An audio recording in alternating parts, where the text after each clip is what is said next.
Sure, every era is glorified, decades later. You only see the fun and the good stuff and the and things that have stuck around, and every era has its problems and issues. And when I came up, the streets were not safe, certainly not safe for women. And a whole lot of things was not happening for women.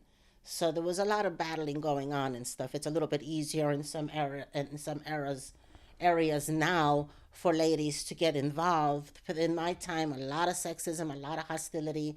I had to fight and claw and get my respect the hard way. So there's always that. Each era has its drawbacks. New York City was hugely dangerous. I had to even to just go meet my friends in the middle of the night in the worst neighborhood ever. I had to pack a knife, and I had to pull out that knife and start cleaning my fingernails because guys get too friendly, they get too amorous, they get too clingy. Or on those long subway rides to the train yards, I had to pack a knife just to scare guys away, and they would just think that I have to be insane. I'm out in the middle of the night packing a knife all by my little self. I have to be insane, so they'd go away. Yes, it's always dangerous going underground or someplace. You never know what you're going to find. You know what you find in dark alleys in New York City? Yeah, you don't want to know. You don't want to know. You just shake your spray can and hope they don't kill you. So I'm just doing graffiti. Please don't kill me. It's crazy. It's dangerous at all times. You never know what's going to happen to you. If the police don't get you, the bad guys will. So, well, as a very young one, it took a very shy girl and brought me out. I was always even too shy to lift my hand in class when I knew the answers to everything. So I wouldn't even speak in class. I was really shy. And then when I kissed my first boy at 13 and started smoking weed at 13, and then I became blossomed into a whole new person. Well, my grades went down. I started cutting school, hanging out with a different crowd, learning graffiti. It gave me confidence. It gave me courage. I developed perhaps a second personality, one that of a tough girl and a street thug rather than a well brought up young lady that I was. So, because I guess art school, well brought up young ladies wasn't as acceptable underground. So I had to develop a street thug kind of an attitude and, really, really mean and cruel and vicious and all of that wonderful stuff.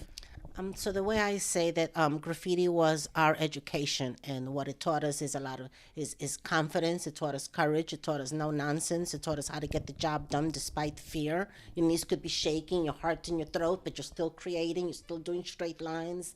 This is like boot camp for artists. It's like when they teach you how to shoot and you're a good marksman and you hit the target, that's great. But then they send you to war and you're like, people are screaming, your buddy gets shot, you're slipping on blood, you're shaking like hell, and you still have to try to hit your target. That's how boot camp for artists is, trying to do graffiti underground.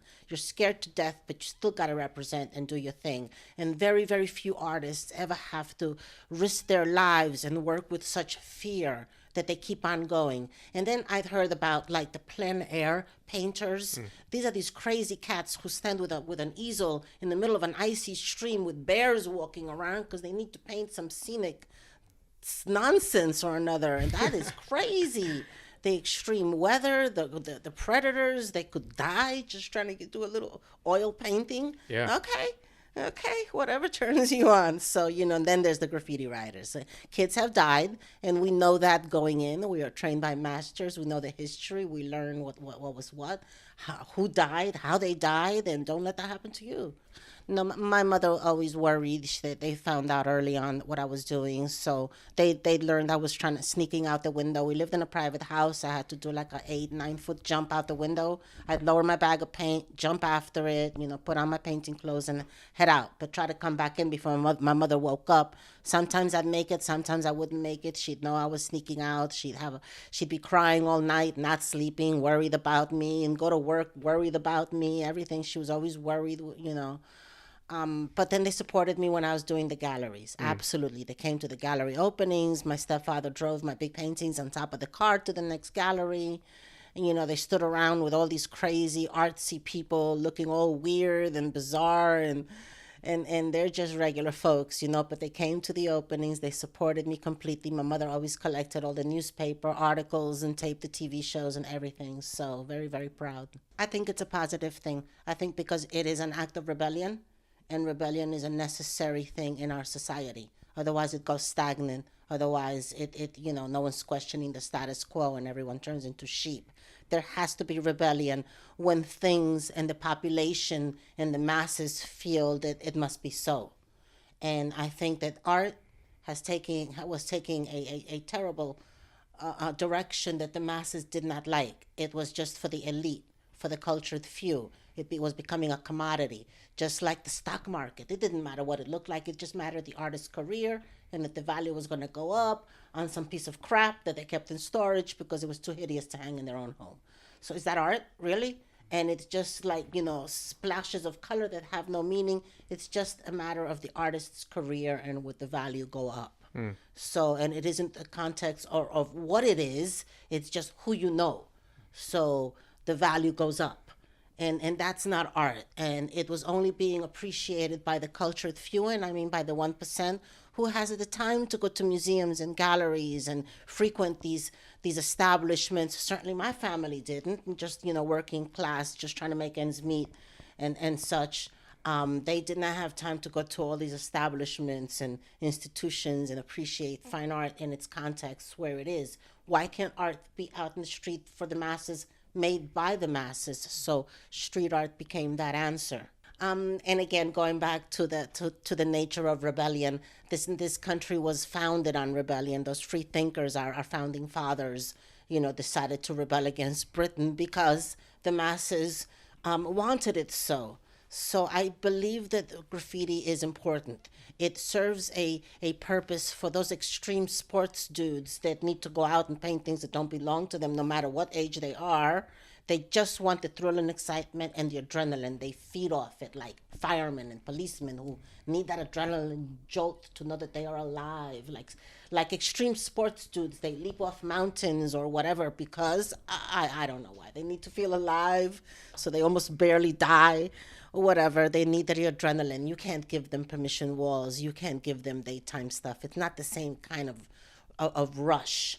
So there are guys who keep it pure, keep it real. They're still doing freight trains. They go from city to city.